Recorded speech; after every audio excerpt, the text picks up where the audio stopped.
benefits business. Just a few words about that. Willis Towers Watson is a $9 billion company focused on advisory, brokerage, and solutions. We were formed from the merger of Willis and Towers Watson at the beginning of 2016. The human capital and benefits business segment, where I have responsibility, is the largest of the four that we have in the company at $3.3 billion. We're a B2B company. We're focused on HR people, healthcare, and pension benefits in my part of the business. And it's just fantastic to be here with you to explore a very important business topic. Now, as I do tend to ask questions where I'd like to hear your perspective. So when I ask a question, it's a serious question that I hope that you'll jump in and get involved in the conversation. Because this is a great topic. It's a topic that is core to business success. It's really inseparable from other aspects of corporate cultures. It's central to every day. And today I want to get across 3 points for you. It's very important, we're stuck, and we can fix it. It's very important, we're stuck, and we can fix it.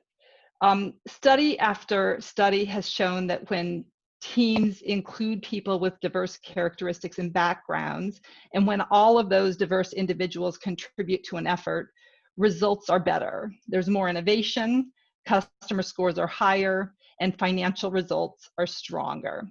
So I have this first page here with a bunch of purple that says I'm going to tell you a story, which I'm going to do before digging into the compelling data. So the story, I think, makes the case very clearly. And it's a story back from 1945 about a company called Tupperware. After the war ended, Earl Tupper found that demand for plastic parts that he was making for gas masks and Jeeps had dried up. Not a surprise. He didn't have easy access to the raw materials to make plastic, so he needed another way to support himself and his family. Fortunately, he found that he could get massive amounts of this material called slag, which some of you may know is a byproduct of industrial smelting.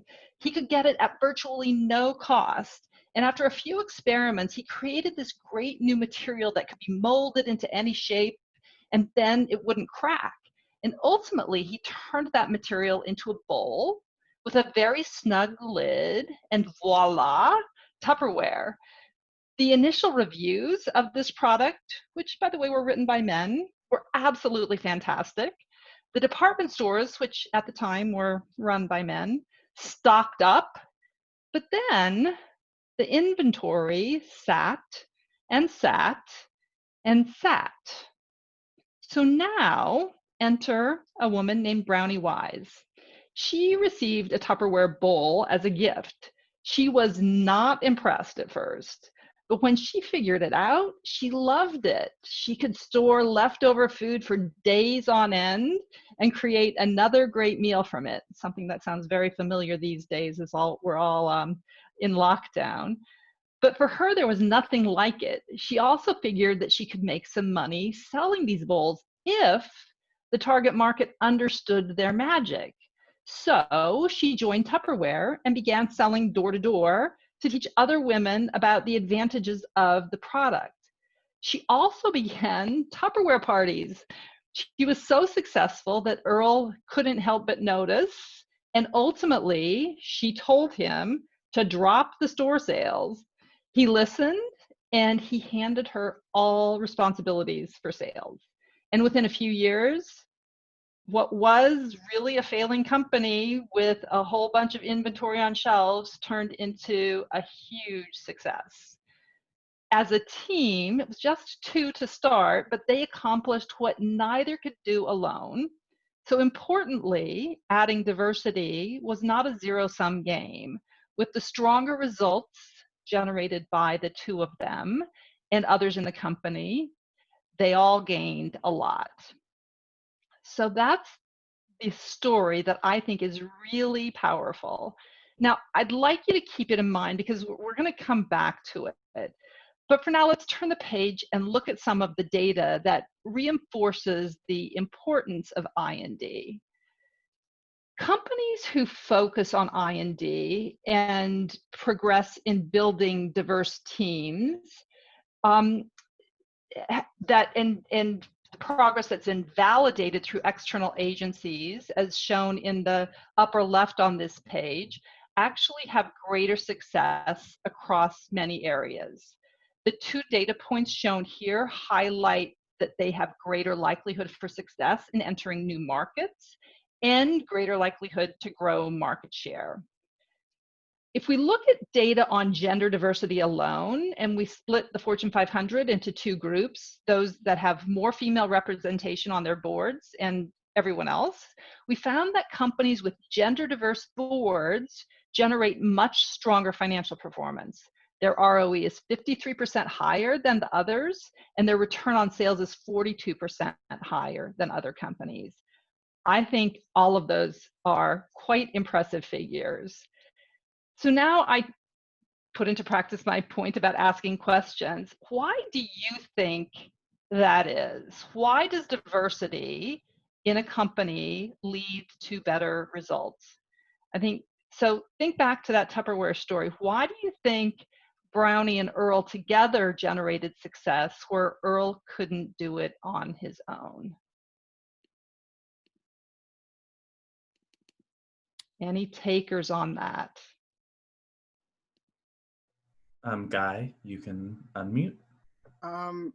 So having like different diversity on a team, it allows like different members and team members that come from like they come from different backgrounds, so they are allowed to like incorporate their own perspectives into it. So it like combines like a ton of different perspectives into one, so they can like sift out what works and what doesn't. It's a good point. Thank you. Any other ideas?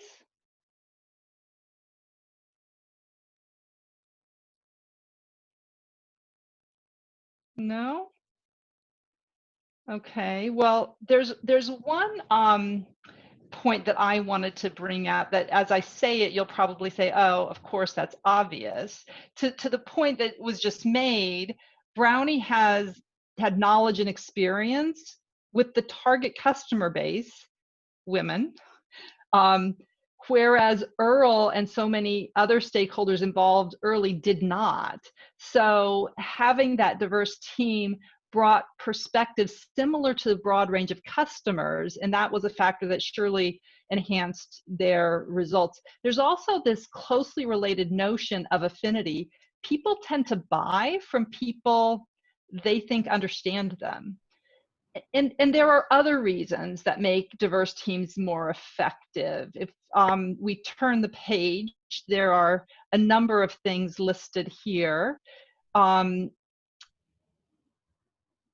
They, in addition to representing the customer base, they focus more on the facts. It's really interesting. In a series of experiments that were conducted in two random places, Texas and Singapore, scientists put financially literate people in simulated markets and asked them to price stocks.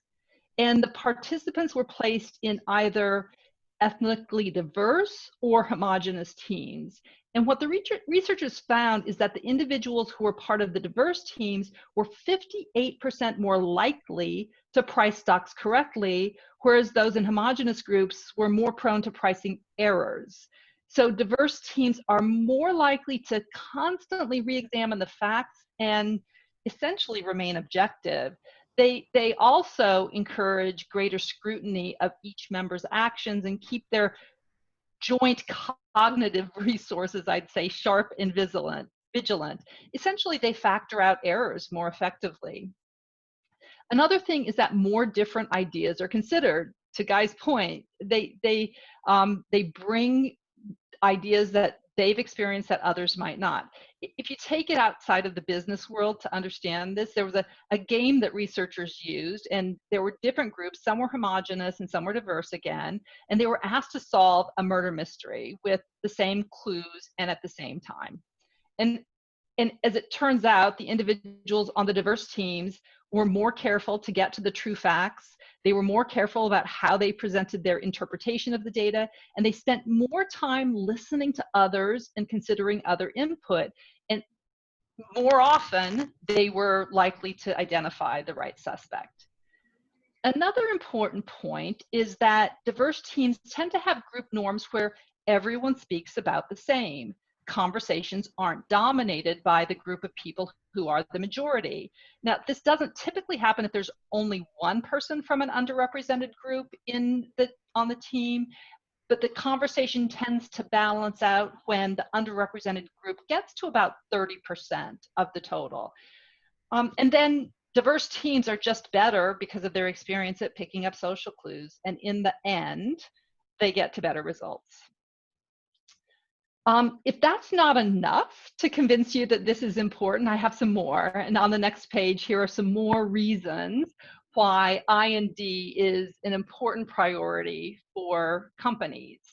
I ask you to start by thinking about the things that were important to you when you decided to pick Fordham as your college of choice. I imagine that your ability to thrive at Fordham was among those things that you considered.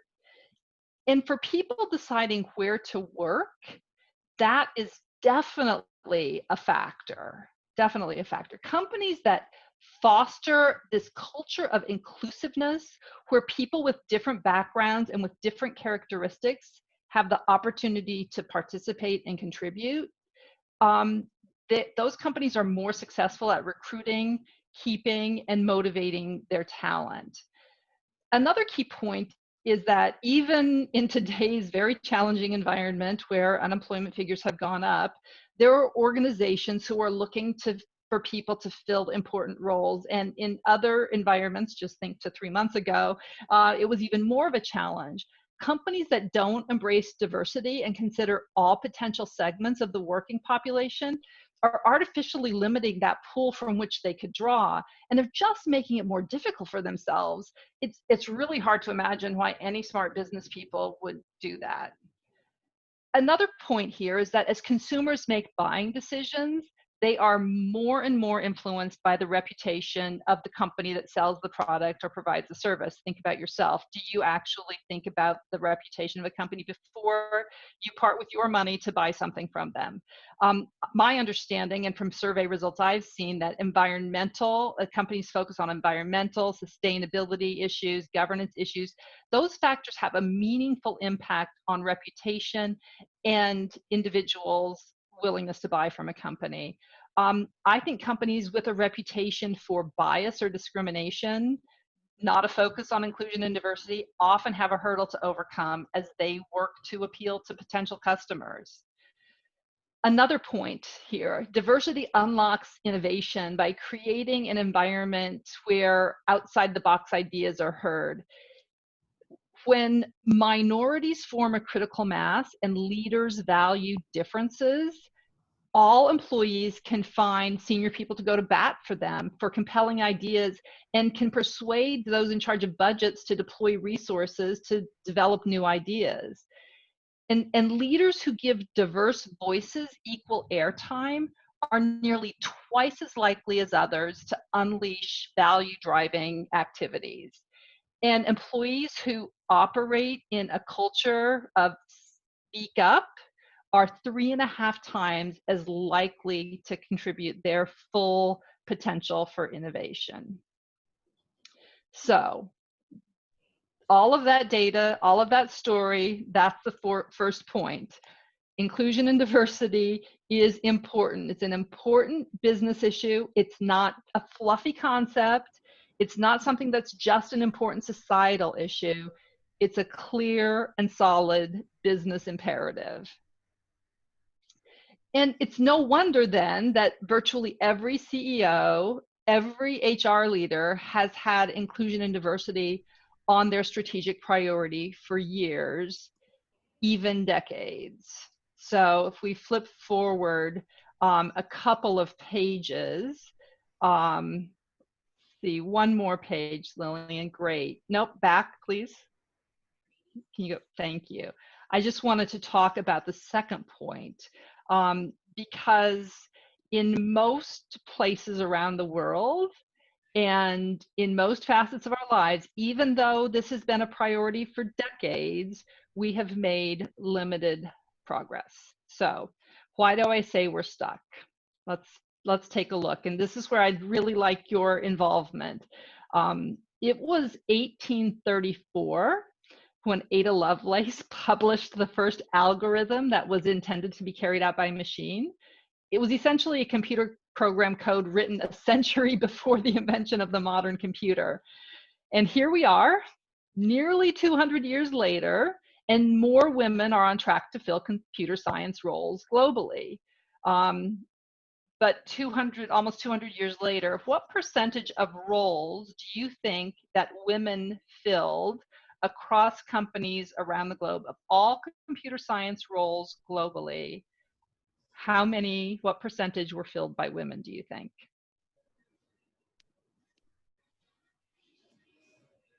Someone's got to throw some guesses out there. I'm not going on until I get an answer.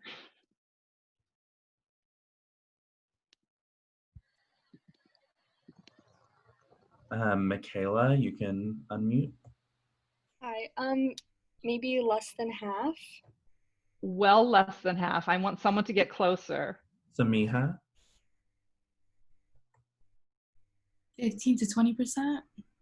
You're much closer, but still less than that. Jeffany, I was gonna say 30%, but now she said it's less than 20.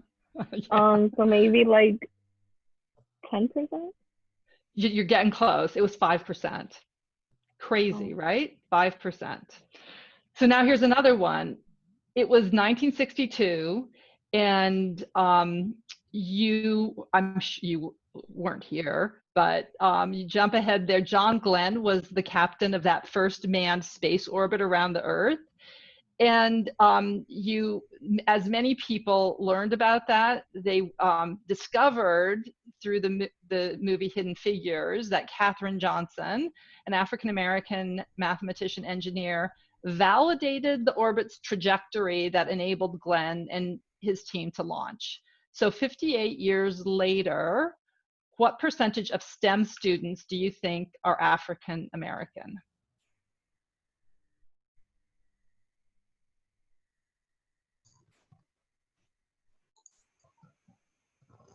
Anyone? Jeffany, Like 3%. Okay, so it's a little bit better than that. Thanks for that guess. It's 10%. 10% are, and that's not a lot of progress. Here's another one. In 1973, Katharine Graham was named the first female CEO of a Fortune 500 company. 45 years later, how many women are in that position? Alex, 5%. Yep, that's right, 25. I said 5, 25. That works too. Oh, I thought you were 5. I thought that was 5%. So it's 25 women, which is 5% of. Fortune 500. You were right. You were exactly right. And even beyond that, women only hold 12% of named executive officer roles in the S&P 1500. Okay, another aspect of diversity. It was 47 years ago, too, when the US introduced the Rehabilitation Act of 1973. That was to help people with disabilities prepare for gainful employment. So today, what percentage of American adults on the autism spectrum have a paid job? What percentage of adults on the autism spectrum have a paid job?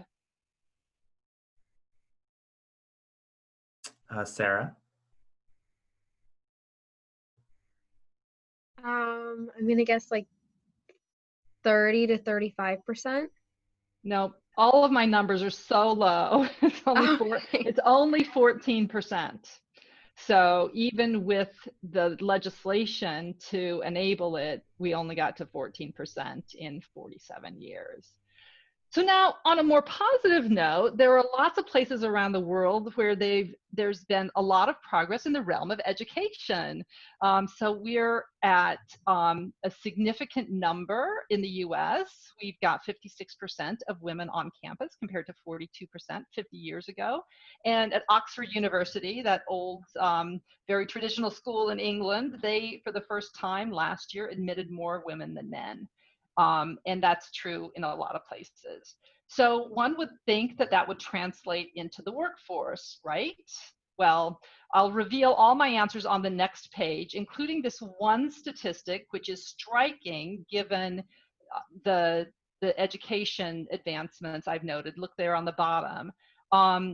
Even with this balance of graduates, for every 100 men promoted to manager globally, there were only 79 women promoted to a similar position. And the disparity is worse for women of color. Only 60 women of color are promoted to entry-level manager for every 100 white men. So just to underscore the fact, on this next page, if we can move forward one page, you can see here more data. Women only earn 79 cents for every dollar that men earn. This is driven as much by the types of roles that women hold as it is by this notion of companies paying different amounts for the same job. More men are in senior roles in companies, and therefore their earnings potential outstrips that of women. We're not close to equity in the boardroom. That data I provided earlier, the companies with greater representation of women on the board, it's rarely above 25 or 30%. Harassment, I'll just use the word ridiculous. It happens in the workplace at a ridiculous pace.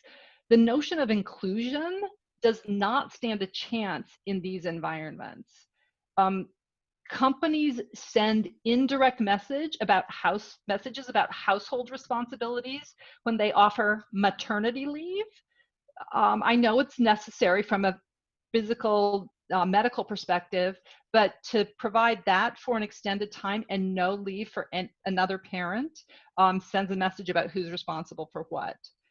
LGBTQ employees are also impacted, as you can see here. 21% of this group of employees report discrimination, whether it's in hiring, promotion, or pay. So I hope point number 2 is clear. We're stuck. Companies are saying it's important. They've had it on their agenda year in and year out. And yet my assessment is that these results are terrible. So the obvious question, if we flip the page, is what do we do about it? I'm going to start with what not to do about it. And I'm going to give you a story from when I began my career at my current company 33 years ago. I know. None of you were alive. It was a long time ago. I've been at the same company for a very long time.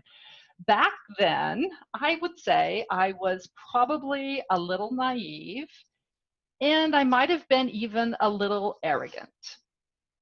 Shortly after I joined the company, there was a senior female leader who approached me, and she asked me to join a women's group in the office to identify issues with regard to gender equity, and then to make recommendations to address them. And my reaction was, gender equity? What? Like that's a generation ago. I don't see that as an issue. I graduated college with near equal representation of men and women. The notion of women's lib, that was really an old-fashioned idea. Like, I didn't want to be associated with that. I personally felt like I'd never been overlooked. I knew my work spoke for itself.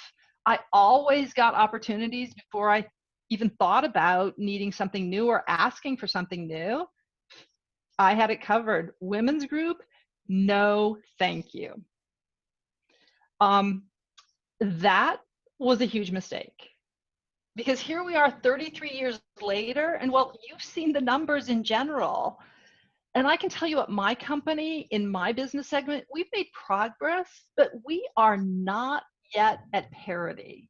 So 33 years from when I started and I was asked to join a women's group to help identify the issues, we're still not there. And that's about women.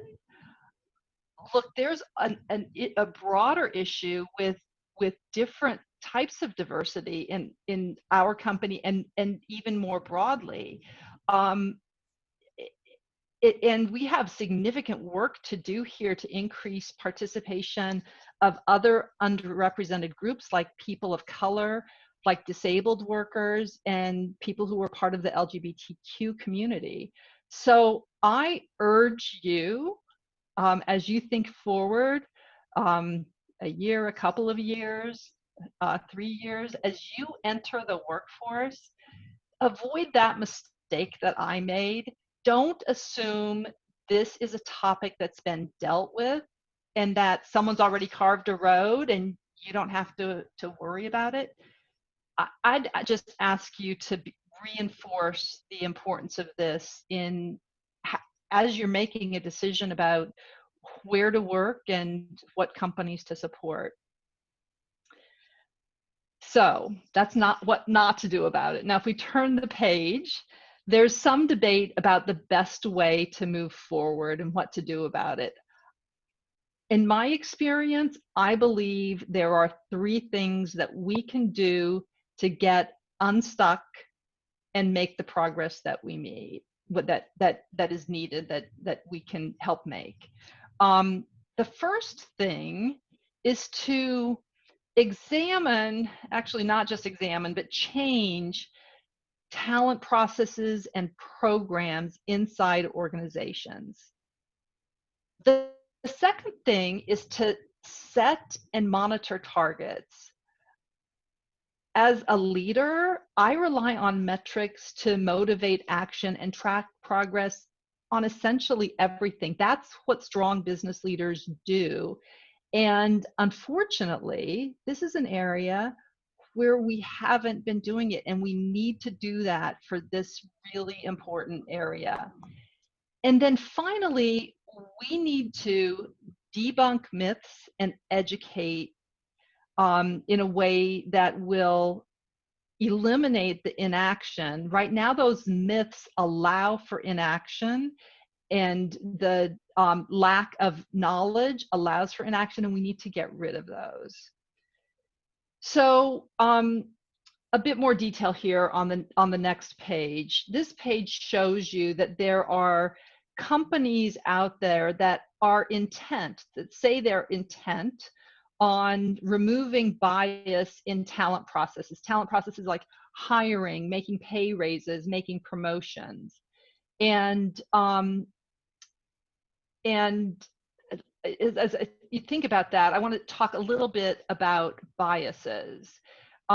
We need to make sure that whether they're conscious or unconscious, they don't creep into decision making. And look, we all have biases. It's just how our brains naturally work. So think about a flat surface with 4 legs. It's a table, right?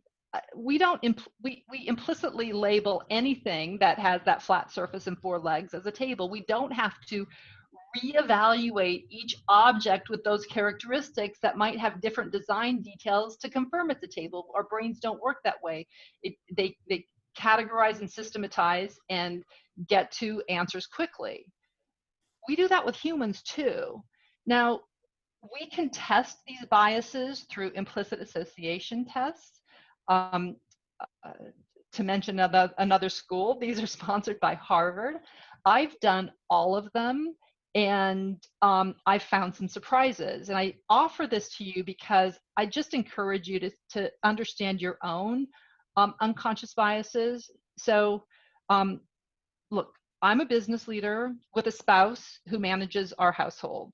And he's done that since our sons, who are alums of Fordham, were very young. I grew up in a home with a mother who worked outside the home. I did things like join the boys cross country team in my high school because there wasn't a girls team. That was a long time ago. I did things like I'm a Catholic upbringing. And when I was a practicing Catholic as a young girl, I wrote to the Pope because at that time only the people who served at the altar were boys, and I thought that girls should have the same opportunity. So with all of that, I did this implicit association test to determine whether I have any biases related to gender. And it's really fascinating test, the way you have to quickly react to words and photos that connect women with things that are associated with home or work, and men the same. And the result for me is that I have a bias for women to focus on home and for men to have careers.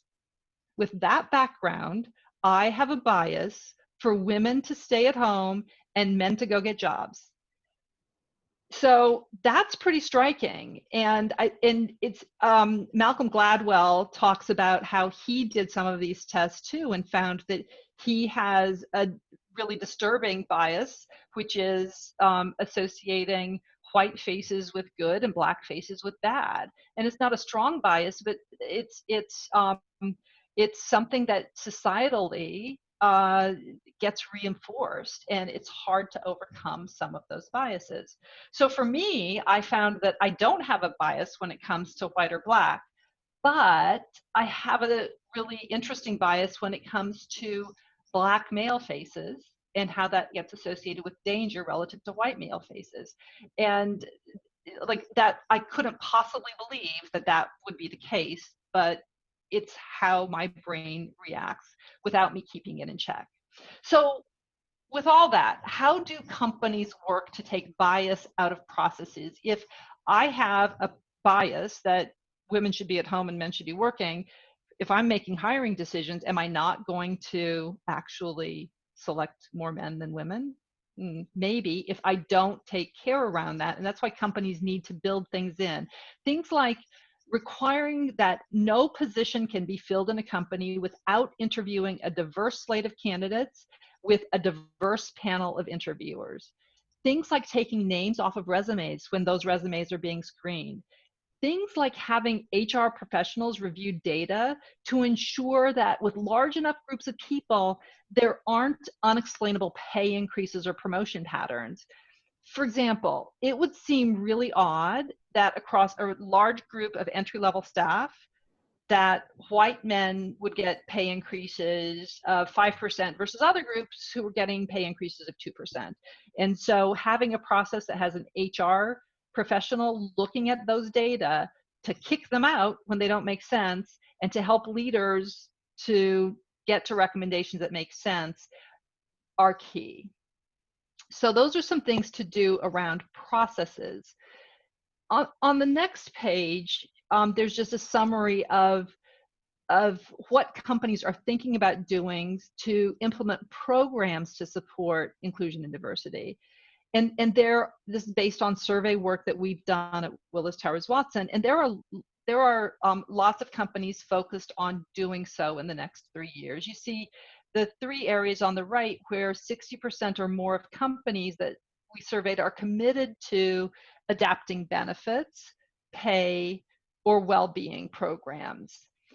And if you turn to the next page, this gives us some details on what companies are planning to do in these areas.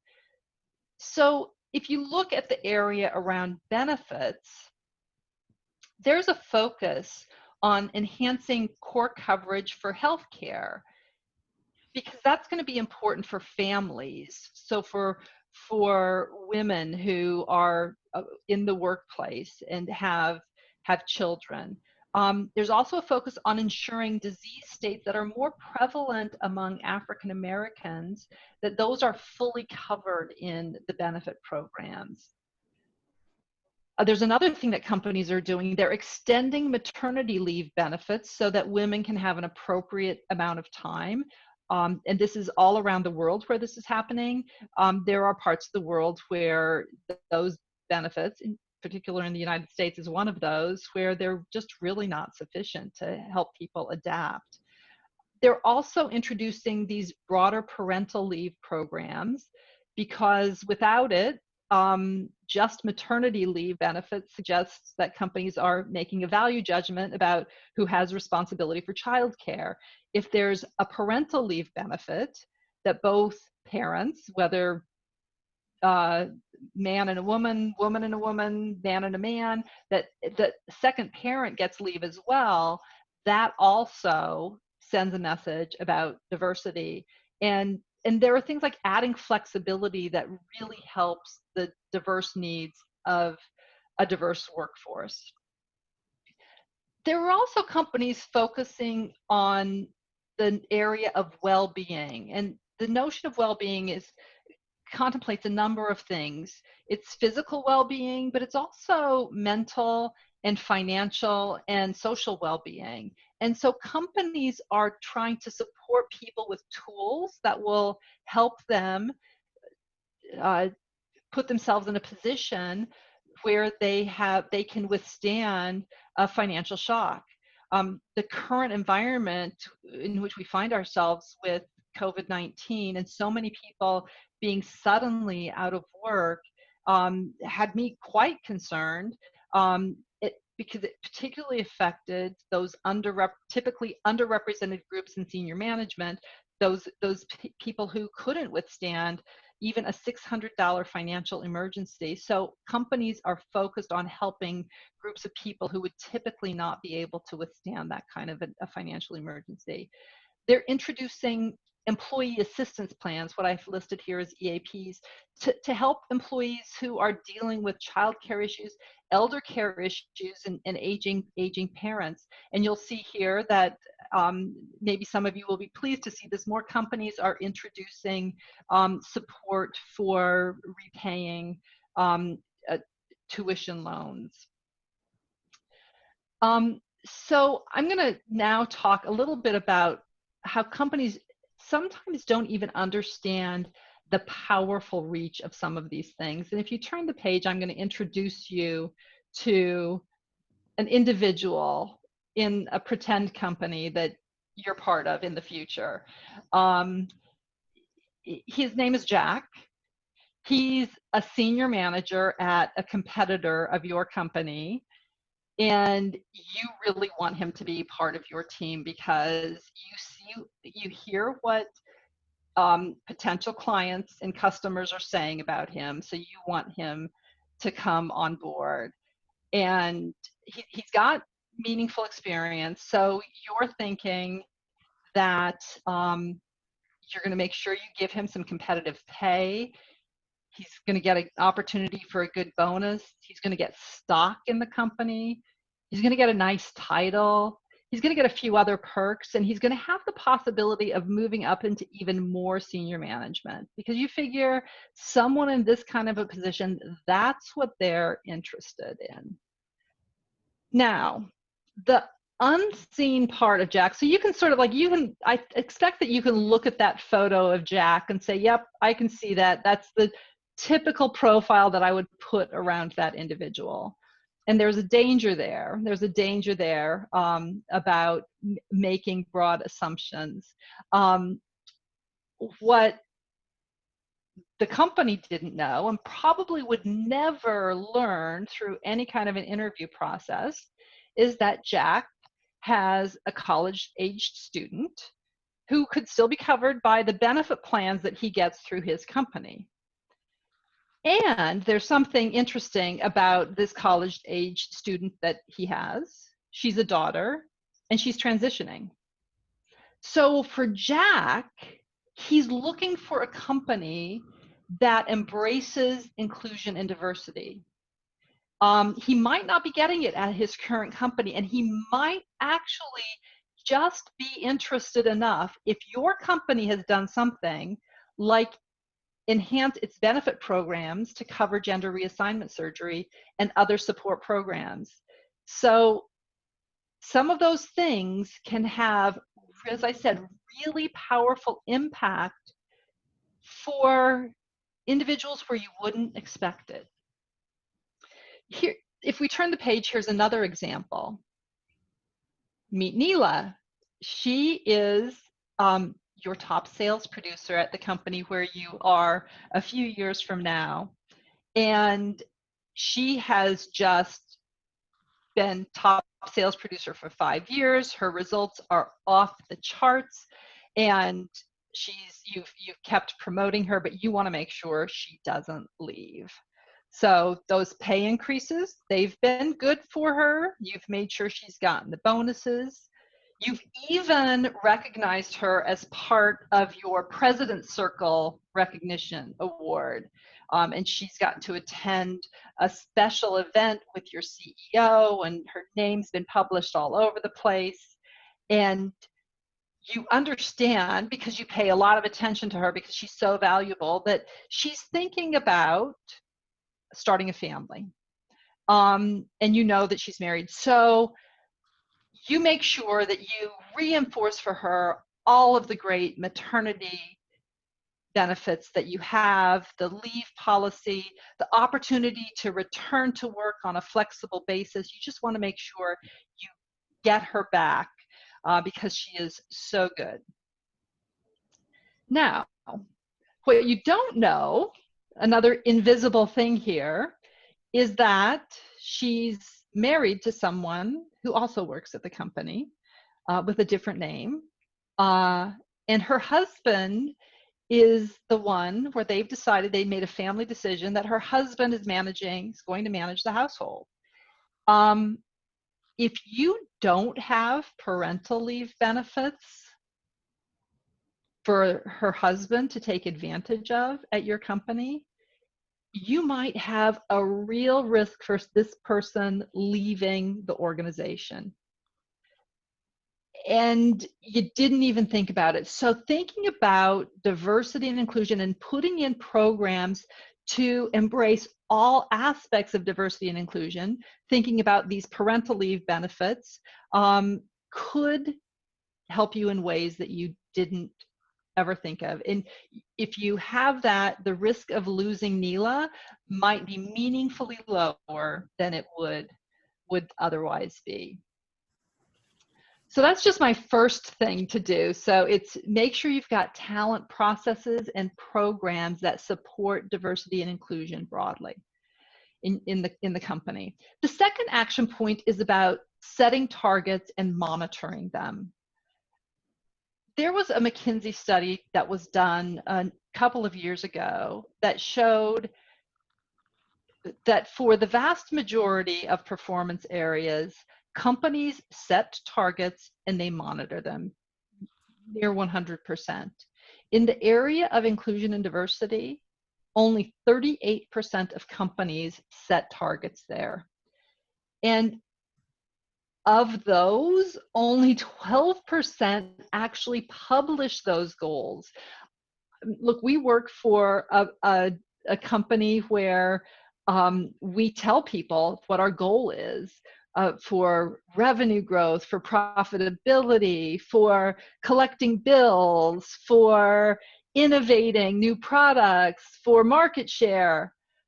We have also gone public with our goal related to gender parity and a number of other metrics related to it. But we're among only 38% of companies who have done so. Well, actually, only 12% who have actually then shared those goals with their employees. I think you've probably heard this. If you haven't, you'll hear it the first week you enter a company. What you measure gets mattered. Sorry, I think someone's off mute, and I'm not sure that was intended. Unless there was a comment you wanted to make. Okay. So this page here, this next page shows just some of the indices that have been established to help companies monitor. So it's possible to actually measure. And the biggest impact will come when companies do measure it and they make their targets transparent about the number of women, the number of people of color, the number of LGBTQ people that they want in their senior management ranks, because we don't have those there yet, and companies really need to focus on it. And for you, as you enter the workforce, I think you'll want to make sure that whether you're aspiring to lead a company or lead a business or lead a team or just be part of a really high performing team, you'll want to make sure that that company is actually doing these sorts of things and rewarding leaders based on achieving those targets. The last action item is to debunk myths and educate people on differences. And so if we can turn to the next page, this, sorry, Lillian, we're a little bit behind, one more page. I wanted to just talk about some work that Procter & Gamble has done related to debunking myths. And I'm just gonna read this page aloud, just word by word, just to make the point. The myth, women need fixing. No, actually, women have leadership qualities. The way their behavior is perceived is what impedes them. And this work that P&G did was focused on gender, but there are equally poignant myths related to other aspects of diversity. There aren't enough qualified women for top jobs. Actually, no, there are plenty of qualified women. STEM is a man's thing. Nope. Gender bias actually drives women and people of color, by the way, out of STEM studies and jobs. Household chores are women's work. Nope. Childcare and household chores are everyone's work. Sexual harassment, a woman's issue. Nope. Stopping harassment, everyone's job. I just want to take one of these, the pipeline issue, sort of in the middle of the page, and I want to focus on that CEO role for Fortune 500 companies. Remember, that's 5%, 25 women in that role. So if you talk about parity, you can all do simple math. And think about the sort of pipeline you'd need to get to parity. So 50% of 500, yep, that's 250. Take away 25, that's 225. We need to find 225 women on this planet to get to parity.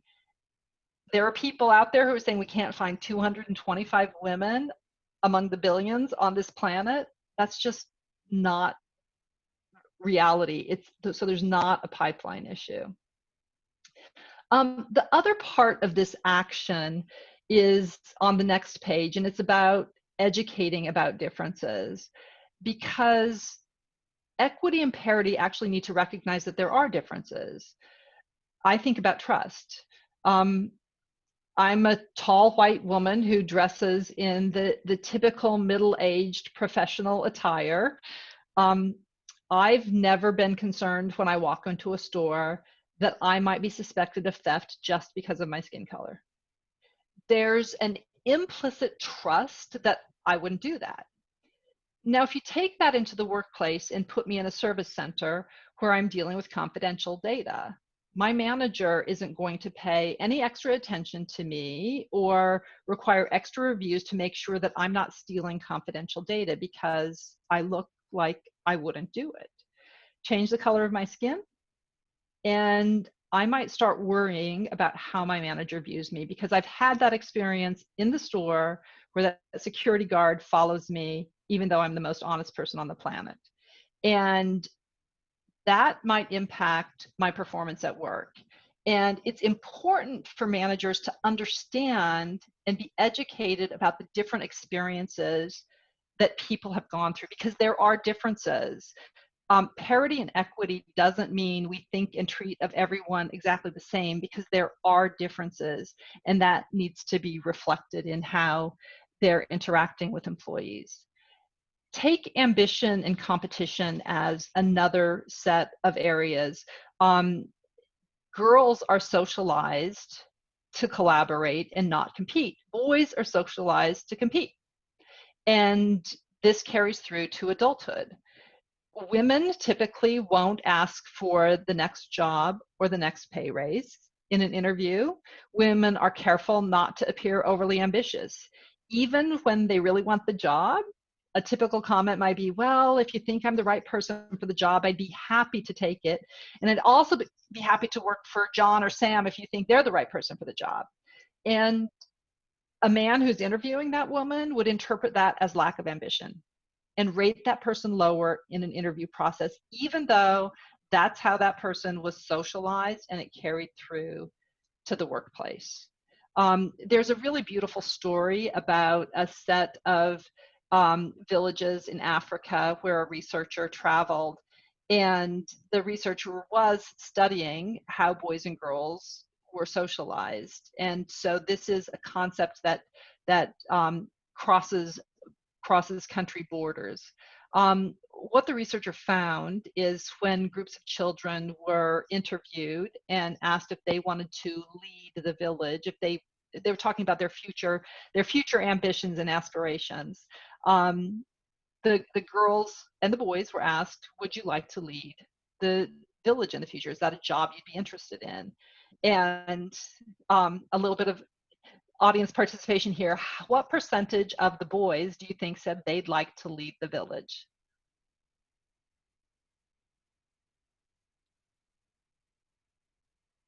Anyone? What percentage of the boys wanted to lead the village? I think someone raised their hand, but I missed it. Oh, Samiha. Was it like 70%? It was actually even higher. It was near 100%. It was between 95 and 100%. So now let's go to the girls. What percentage of the girls said they had the ambition to lead the village?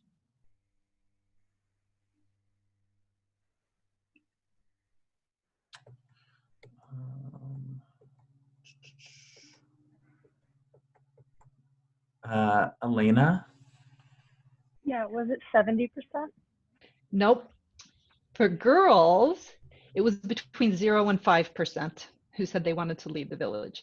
Now, so at that point in the research, the boys were excused and the girls were questioned further. And the girls started getting asked questions like, what if you could have a job where you could make sure that there was clean water for everyone in the village? And the results switched. Between 90 and 95% of those girls said they would like that job. When asked if they could make sure all children had really good education in the village, would they like the job where that they could do that? And they said yes. And there were a few other questions. And the positive responses were between 80 and 100% on all of these questions. And in the end, the researchers then said, what you've just responded to are all the responsibilities of the leader of the village. Now that you know that that's what the job responsibilities are, would you have the ambition to be leader of the village? And they switched their responses. But that just is one example of how understanding the socialization of different types of people as they're growing up, as they're experiencing things in the world is so important, because it carries into the workplace and it has an impact on how successful, what opportunities people have in careers. So that is the completion of what I wanted to accomplish, which was to tell you this is a really important issue. Don't think that it's we're not going to have time for this, Lillian. So don't think that it's an issue that's already been solved.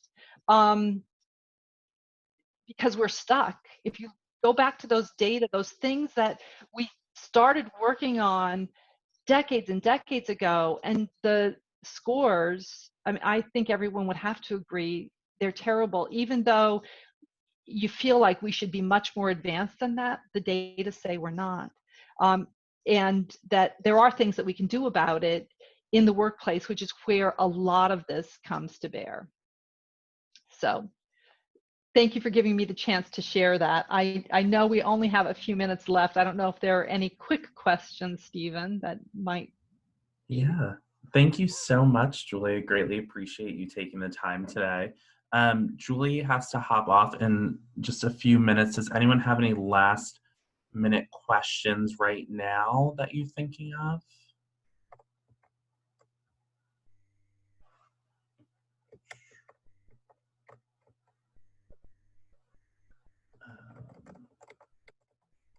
So if anyone has any questions that come up after this, I'm going to be sharing Lillian, who works with Julie, her information so that you can reach out and discuss. But I want you to think about all the student clubs and organizations you're a part of on campus and kind of the different people that participate in your events, who are on the executive board, maybe who are a part of the general board. How can you encourage more folks to become a part of those organizations? And I think a lot of the key points that were touched upon tonight could be applicable to that, and then also into outside internships and job opportunities that you get involved in. So yeah, thank you so much, Julie. Greatly appreciate it. You're welcome. I appreciate everyone taking the time and having the interest in the topic.